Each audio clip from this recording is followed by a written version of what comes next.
Hello friends, welcome to my channel. एक सवाल मुझसे बहुत बार पूछा जा रहा था कि यदि आपकी सेकंड डिलीवरी होने वाली है लेकिन आपने अभी तक अपनी फर्स्ट डिलीवरी का एक्सपीरियंस शेयर नहीं किया, तो आज की वीडियो में मैं आपके साथ अपनी फर्स्ट डिलीवरी का एक्सपीरियंस शेयर करने वाली हूँ। जैसा कि आप सभी जानते हैं कि मेरी जो फर्स्ट डिलीवरी है वो सी सेक्शन हुई थी, लेकिन क्यों करानी पड़ी थी और मेरा जो ओवरऑल एक्सपीरियंस था सी सेक्शन का वो कैसा रहा। जैसा कि लोग सोचते हैं कि सी सेक्शन एक पेनफुल प्रोसेस नहीं है, क्योंकि बस एक कट लगाकर बेबी को बाहर निकाल दिया जाता है। तो मैं आज आपको वो सारे एक्सपीरियंस शेयर करने वाली हूँ कि कितना पेनफुल है या नहीं है, या क्या उसके बेनिफिट हैं, क्या उसके बेनिफिट नहीं हैं। तो आपको और अच्छे तरीके से समझाने के लिए मैंने अपनी सी सेक्शन की डिलीवरी को 3 पार्ट में डिवाइड किया है। पहला जो पार्ट है वो है before C section, second part during C section and third part after C section. तो चलिए बिना किसी देरी के फर्स्ट फेज से शुरू करते हैं, that is before C section. देखिए फ्रेंड्स, हुआ क्या था, जिस दिन मैंने सी सेक्शन कराया था उस दिन मुझे बहुत ज़्यादा पेन हो रहा था बैक में, पीरियड क्रैम्प्स हो रहे थे। और मम्मी ने मुझे बता रखा था कि जब भी लेबर पेन स्टार्ट होता है तो बैक में पेन स्टार्ट होता है, and it was like similar, बिल्कुल वैसा ही होता है जैसे कि पीरियड में क्रैम्प्स आते हैं। एंड जैसे कि आप सभी को जानते हैं कि मुझे पीसीओएस था। After 4 years I conceive my first baby. तो मुझे ना पेन सहने की इतनी आदत थी, क्योंकि मेरे लिए ये नॉर्मल था कि जब भी मुझे पीरियड्स आते थे तो मुझे बहुत ज़्यादा पेन होता था। तो उस दिन भी मेरे साथ यही हो रहा था, मुझे पेन हो रहा था और मुझे वो बिल्कुल नॉर्मल पेन लग रहा था। मुझे लग ही नहीं रहा था कि ये अभी लेबर पेन स्टार्ट हुआ है। और मैं क्या कर रही थी, घर में वॉक कर रही थी कि बस जल्दी से लेबर पेन स्टार्ट हो जाए और जल्दी से मैं हॉस्पिटल जाऊँ और कब ये बेबी बाहर आए, मुझे बस इसे देखना है।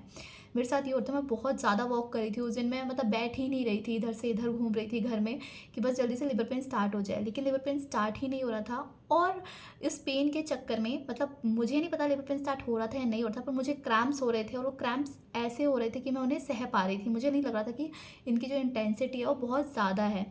तो मैंने मम्मी को बोला कि मम्मी क्या करना है, तो मम्मी ने फिर बोला कि चलो डॉक्टर के पास चलते हैं, एक बार पूछ कर आते हैं।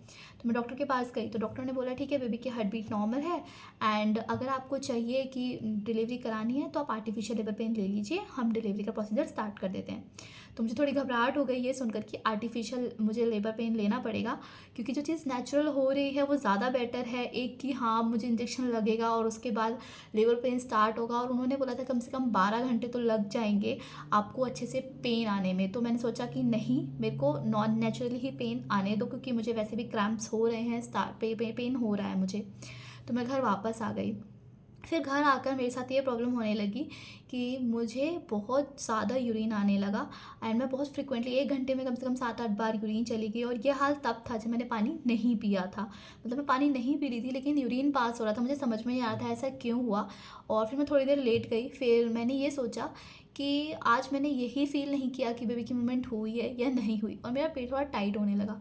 फिर मैंने मम्मी को बताया तो मम्मी ने कहा फिर से हॉस्पिटल चलते हैं। तो इस बार हमने हॉस्पिटल चेंज किया और हम दूसरे हॉस्पिटल में गए। तो वहाँ पर डॉक्टर ने को मैंने बताया तो डॉक्टर ने बोला कि आर्टिफिशियल लेबर पेन स्टार्ट कर देते हैं अगर आपको क्रैम्प्स हो रहे हैं तो मुझे सुन के फिर से डर लग रहा था, बट स्टिल मैंने कहा कि चलो ठीक है। फिर मैंने उनको बताया कि मुझे बहुत यूरिन पास हो रहा है फ्रिक्वेंटली, क्योंकि जब मैं डॉक्टर के पास बैठी हुई थी हम पूरा प्लान बना रहे थे कि आर्टिफिशियल लेबर पेन स्टार्ट कर देते हैं, 12-13 घंटे बाद आपको नेचुरल पेन स्टार्ट हो जाएगा, मतलब पेन की जो इंटेंसिटी है वो बढ़ जाएगी, इसके बाद ही आपकी डिलीवरी हो पाएगी। ये मैंने हस्बैंड को कॉल करके भी बोला था, रात का टाइम था, 11 बज रहा था, कि आप सो जाओ और सुबह तक बेबी हो जाएगा, मैं आर्टिफिशियल लेबर पेन ले रही हूँ। तो मैंने उनको कॉल करके भी बोला था, पूरी प्लानिंग हो गई थी कि नॉर्मल डिलीवरी करानी है। लेकिन जैसे ही मैंने उनको ये बताया कि मुझे यूरिन पास हो रहा है, तो फिर उन्होंने मेरा चेकअप किया और उन्होंने ये देखा कि यूरिन के थ्रू जो मेरा एमनियोटिक फ्लूइड है वो पास हो रहा है, वो एक्चुअली में यूरिन नहीं है। दूसरी बात ये, उन्होंने मेरे पेट पर मशीन रखकर देखा तो उन्होंने कहा बेबी ने कॉन्ट्रैक्ट करना स्टार्ट कर दिया है और आपको बहुत तेज पेन हो रहा है, लेकिन आपको पता नहीं लग रहा है आपकी बॉडी को कि आपको लेबर पेन स्टार्ट हो चुका है। तो ये वाली कंडीशन थी। तो उन्होंने मुझे ऑप्शन बोला कि देखो आर्टिफिशियल लेबर पेन लोगे तो इट विल बी रिस्की, क्योंकि बेबी की जो हार्ट बीट है वो भी बहुत वेरी कर रही है, क्योंकि वहाँ पर क्या था, मुझ मशीन के अंदर 120 सेकेंड हार्ट बीट दिखा रहा था और विद इन सेकेंड्स ही वो एकदम 90, कभी 180, 90। तो उन्होंने बोला ऐसे में अगर हम नॉर्मल डिलीवरी करते हैं तो बहुत रिस्की होता है, आपको भी पेन सहना पड़ेगा, क्योंकि आर्टिफिशियल लेबर पेन देना ही पड़ेगा, क्योंकि आपको अभी नेचुरली इतना पेन नहीं हो रहा है कि बेबी बाहर आ पाए। और बेबी की जिस तरीके से हार्ट बीट है और बेबी कॉन्ट्रैक्ट कर रहा है, आपका पेट टाइट हो रहा है, तो ये अंदर जो बेबी की लाइफ है वो बहुत रिस्की है। जब हमने डॉक्टर से ये सुना तो हमने सोचा कि चलो ठीक है, बेबी बस सेफली आना चाहिए, तो हमने सी सेक्शन के लिए ऑप्ट कर लिया। तो ये था जो मेरा एक्सपीरियंस था कि हम सी सेक्शन के लिए क्यों गए, इस वजह से हम सी सेक्शन के लिए गया था। तो ये जो फेज़ था वो था बिफोर सी सेक्शन। अब मैं आपको बताने वाली हूँ ड्यूरिंग सी सेक्शन मेरे साथ क्या हुआ।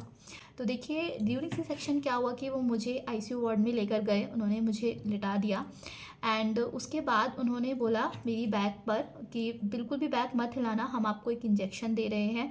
और जब कोई ऐसा कहता है ना कि बैक नहीं हिलाना, तो देयर वाज अ अर्ज कि हाँ यार थोड़े से तो मतलब हिला लो। बट ठीक है, उन्होंने बोला कि बिल्कुल भी गलती नहीं होनी चाहिए लगने के टाइम पर, रिस्की है तो बिल्कुल मत हिलाना। तो मैं बिल्कुल आराम से ऐसे बैठ गई थी, लेकिन जैसे उन्होंने थोड़ा सा पिंच किया ना, हल्का सा झटका लगा बॉडी में। फिर उन्होंने बोला कोई नहीं, आराम से। उन्होंने मुझे वो इंजेक्शन लगा दिया और वो इंजेक्शन लगाते ही ना मेरी जो पाँव थे, मुझे ऐसा लगा कि ये सुन्न हो गया है। मेरा जो अपर पार्ट था वो हिल रहा था, मतलब मैं अपने हैंड्स भी फील कर पा रही थी, मेरी नेक फेस सब कुछ मैं फील कर पा रही थी। लेकिन मेरा जो लोअर पार्ट था वो बिल्कुल सुन्न हो चुका था, पेट से लेके नीचे पूरा पाँव तक पूरा सुन्न हो चुका था। और उसके बाद उन्होंने मुझे लिटा दिया एंड उसके बाद यूरिन का पाइप वो लगाते हैं बॉडी के अंदर, क्योंकि आफ्टर सी सेक्शन आप उठ नहीं सकते हो इस वजह से। और उसके बाद आई एम लकी कि उन्होंने मेरी आंखें नहीं ढकी थी और मैं अपना पूरा ऑपरेशन देख रही थी कि अब उन्होंने कट करना शुरू कर दिया। उन्होंने लेयर्स बाय लेयर्स कट कर दिया। मुझे देखने में मतलब ऐसे जब उन्होंने पहली लेयर कट की ना, तो खून आ रहा था और वो मेरे पूरी पाँव पे सब जगह फैल रहा था। मुझे डर तो लग रहा था उस ब्लड को देखने में, लेकिन मेरे को सबसे ज़्यादा ये एक्साइटमेंट थी कि कब इसमें से बेबी बाहर आने वाला है। तो वो लेयर्स बाय लेयर्स कट कर रहे थे एंड उसके बाद उन्होंने बेबी को बाहर निकाला, लेकिन मुझे नहीं दिखाया है। उसके बाद उन्होंने पहले खुद देखा बेबी को, वो हल्का सा रोने लगा क्योंकि बच्चे को उन्होंने थप थप मारा और उसके बाद उल्टा करके मुझे बच्चा दिखाया। तो मैं उसकी तरफ देख रही थी, तो एकदम मतलब मैं बच्चे की शक्ल देख रही थी कि हाँ मेरा बेबी कैसा आया है। तो वो एकदम काला था और क्योंकि वो बहुत गंदा हो रखा था उस वक्त, और रो रहा था और उसका चेहरा मुझे बिल्कुल भी समझ में नहीं आ रहा था और उसे देखकर मुझे बहुत खुशी हो रही थी। तो जो डॉक्टर थे जिन्होंने मेरा सी सेक्शन किया था, उन्होंने कुछ सेकंड्स के बाद आफ्टर 15 to 20 सेकेंड्स डॉक्टर ने मुझे बोला कि लड़का हुआ है। तो इट वाज लाइक कि यार गर्ल चाहिए थी, बट उस वक्त यह था कि चलो जो भी हो गया है अच्छे से हो गया है। पर मैं ना उस वक्त मेरे दिमाग में यही था कि इतना काला बेबी हुआ है मुझे। एक होता है ना हर माँ चाहती है उसका बच्चा गोरा हो, तो ठीक है। उस वक्त मुझे उन्होंने बेबी को इतना ही दिखाया, उसके बाद नॉट कट करी और बेबी को ले गए। उसके बाद मेरे साथ क्या हुआ कि मुझे एकदम मतलब ऐसा लगा मुझे वॉमिट आ रही है। तो उन्होंने मेरे पास एक ट्रे रख दी, मैंने डॉक्टर को बोला मुझे वॉमिट आ रही है, तो फिर मैंने वॉमिट भी कर दी। क्योंकि सी सेक्शन कराने से पहले 7-8 घंटे पहले कुछ भी नहीं खाना चाहिए, ऐसा डॉक्टर बोलते हैं। लेकिन मेरे केस में क्या था, मुझे नहीं पता था मेरा सी सेक्शन होने वाला है, ये सब अचानक हुआ था, इस वजह से मुझे वॉमिट हो गई थी। लेकिन अगर आप सी सेक्शन प्रेफर कर रहे हैं तो 7-8 घंटे पहले कुछ भी ना खाएं, क्योंकि मेरे साथ यही हुआ था, मुझे एकदम वॉमिट हो गई थी। और उस कंडीशन में ना मतलब ये आपका जो पार्ट है वो बिल्कुल नहीं हिलता, मुझे इस तरीके से वॉमिट करनी पड़ी थी वहाँ पर। और उसके बाद उन्होंने मुझे आईसीयू वार्ड में शिफ्ट कर दिया। एंड उस टाइम पे क्या होता है कि डिप वगैरह पूरी लगी रहती है आपको आईसीयू में, और वहाँ पर आपको पेन किलर्स डाले जाते हैं। मॉर्फिन का आई थिंक एक इंजेक्शन होता है जो बार बार अगर आप इंटेंसिटी बढ़ती है पेन की, तो आप डॉक्टर को या नर्स को बोल सकते हैं, वो उस बॉटल के अंदर इंजेक्ट करके जाता है। जैसे ही मेरा सी सेक्शन हुआ और मैं आईसीयू वार्ड में गई, मुझे कोई भी पेन नहीं हो रहा था क्योंकि मेरी बॉडी सुन थी इंजेक्शंस की वजह से। लेकिन मेरे बगल में जो लेडी लेटी हुई थी, जिसका 2 घंटे पहले ही सी सेक्शन हुआ था, वो दर्द से करा रही थी। एंड इट वाज लाइक कि मैं सोच रही थी कि शायद मुझे भी 2 घंटे बाद दर्द स्टार्ट हो जाएगा, ये इतना करा रही है। वो बहुत बुरी मतलब क्रिटिकल तरीके से करा रही थी, जिसे देख देख के ना मैं पहले ही बहुत ज़्यादा डर रही थी। फिर मेरे दूसरे दिमाग में ये था कि बेबी कैसा होगा। एक्चुअली उन्होंने बेबी को 2 घंटे के लिए अपने पास ही रखा था, मेरे घर वालों को भी नहीं दिया था। तो मेरे दिमाग में ये भी चल रहा था कि देखा जाएगा, दर्द तो स्टार्ट होगा, लेकिन एक बार मैं अपने बेबी को भी देख लूँ। फिर हुआ ये कि 2 घंटे बाद सेम जैसी कंडीशन उसकी थी ना, मुझे भी बहुत ज़्यादा पेन होने लगा। फिर मैंने क्या किया, मैंने उसकी तरह कराना स्टार्ट नहीं किया, क्योंकि मम्मी ने एक बोला था कि अगर पेन में एक बार आप चिल्लाना या कराना स्टार्ट कर दो ना, तो बिल्कुल वैसी कंडीशन रहती है, आप कराते ही रहते हो। मैंने कंट्रोल किया, मैंने नर्स को बुलाया, उन्होंने मुझे मॉर्फिन का इंजेक्शन उसके अंदर डाल दिया। तो कम से कम 15-20 मिनट बाद मुझे थोड़ा सा रिलैक्स मिला, लेकिन वो पेन कंटिन्यूसली मुझे हो ही रहा था, बहुत ज़्यादा हो रहा था। ऐसा लग रहा था नीचे कुछ फट गया है। मतलब बाद में बहुत ज़्यादा रियलाइज़ होता है जब आप बेबी को, जब आपका तुरंत सी सेक्शन होता है तब कुछ रियलाइज़ नहीं होता कि कुछ कटा है, लेकिन उसके 2-2.5 घंटे बाद ना बहुत बहुत ज़्यादा पेन होता है। अब आई डोंट नो कि नॉर्मल डिलीवरी में इतना पेन होता है या नहीं होता है, लेकिन येस सी सेक्शन में बहुत ज़्यादा मुझे वो पेन हुआ था। एंड लगभग 2.5 से 3 घंटे बाद मेरी मम्मी मेरे पास आती है बेबी को लेकर। एंड जब मैं बेबी को देखती हूँ तो मुझे बहुत ज़्यादा खुशी होती है, क्योंकि उस वक्त वो रो रहा होता है, एकदम मेरे स्टमक में से निकला होता है तो काला दिख रहा होता है, लेकिन उस वक्त वो बिल्कुल गोरा होता है और मतलब बहुत ज़्यादा अच्छा लग रहा होता है। लेकिन उस वक्त मैंने उसको ब्रेस्ट फीड नहीं किया था। डॉक्टर ने जो मिल्क पाउडर आता है जो बच्चों के लिए होता है, लैक्टोकैलोजन, वो प्रिस्क्राइब किया था। तो मम्मा उसको हर 2 घंटे में वही पिला रही थी और मेरे जो बेबी था 24 घंटे तक मेरी मम्मी के पास ही था। तो पूरी रात मुझे हॉस्पिटल के अंदर ही रखा गया और सुबह मुझे जनरल वार्ड में शिफ्ट कर दिया गया, जहाँ पर मेरे फैमिली मेम्बर्स मुझसे मिल सकते थे। साथ ही साथ मुझे मॉर्निंग में बोला गया कि आपको चाय और बिस्किट खाने हैं ताकि बॉडी में कुछ जाए। तो मैंने चाय बिस्किट खाए और उसके बाद उन्होंने बोला कि मुझे वॉक करनी है, क्योंकि सिजेरियन में क्या होता है, जितनी जल्दी आप चलना स्टार्ट करोगे ना, आपकी बॉडी उतनी ही अच्छी होगी।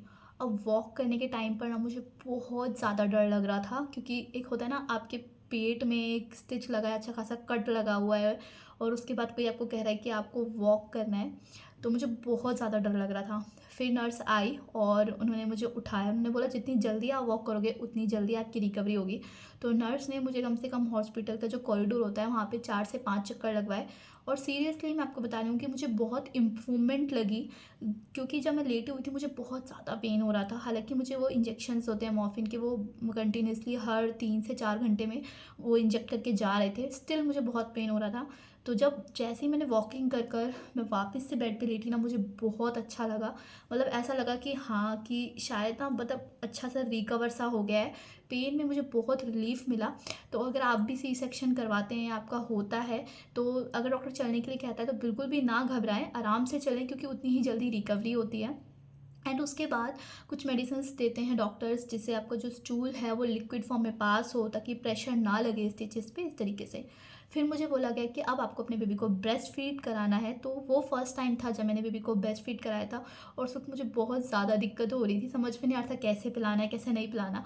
मम्मी भी हैंडल नहीं कर पा रही थी, क्योंकि वो पी ही नहीं रहा था, क्योंकि बच्चे को ना चूसना नहीं आता उस टाइम पे, वो सक नहीं कर पाता है, हमें समझ में नहीं आ रहा था। फिर हमने नर्स को बोला तो वो अच्छे से बता कर गई, इस तरीके से आपको ब्रेस्ट फीड कराना है। तो उन्होंने मुझे गाइड किया, तो उसके बाद मैं ब्रेस्ट फीड भी करा पाई अच्छे से। तो ये था मेरा कि जो सी सेक्शन का एक्सपीरियंस था वो कैसा रहा, that is during C section आपके साथ क्या क्या होता है, क्या आपको झेलना पड़ता है, कितना पेन होता है। तो ये कुछ इस तरीके से था। मैं आपको बताती हूँ कि आफ्टर सी सेक्शन क्या क्या होता है और किस तरीके से आपको अपनी टेक केयर करनी होती है।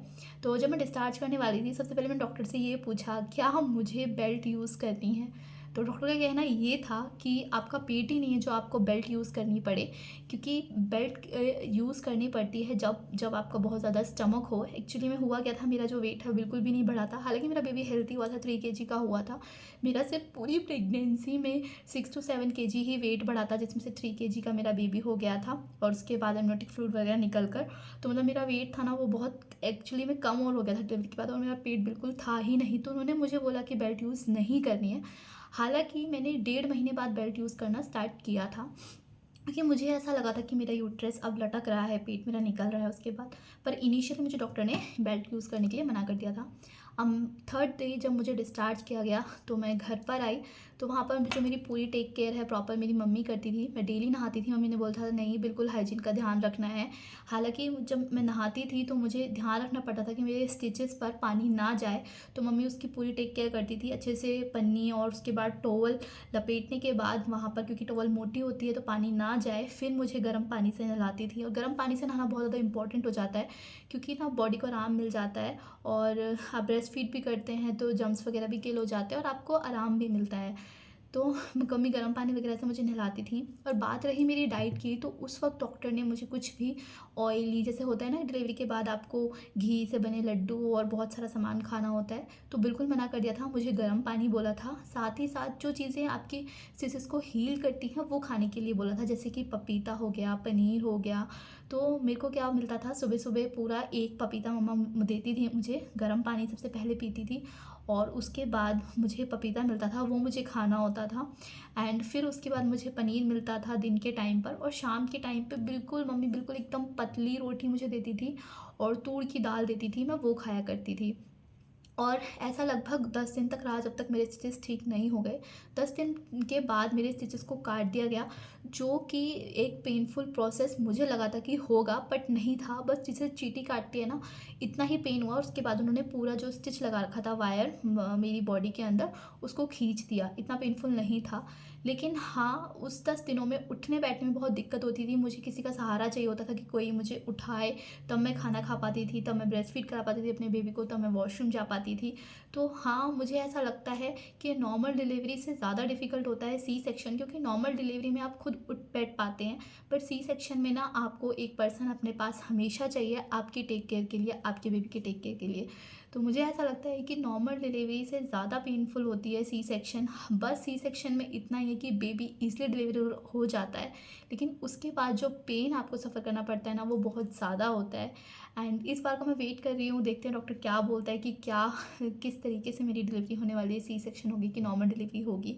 तो ये मेरा कुछ एक्सपीरियंस था सी सेक्शन से रिलेटेड। अगर आपको वीडियो पसंद आए तो लाइक करना ना भूलें, चैनल पे नए हैं तो चैनल को सब्सक्राइब कर लें। मिलते हैं हमारे नेक्स्ट व्लॉग में। Bye bye.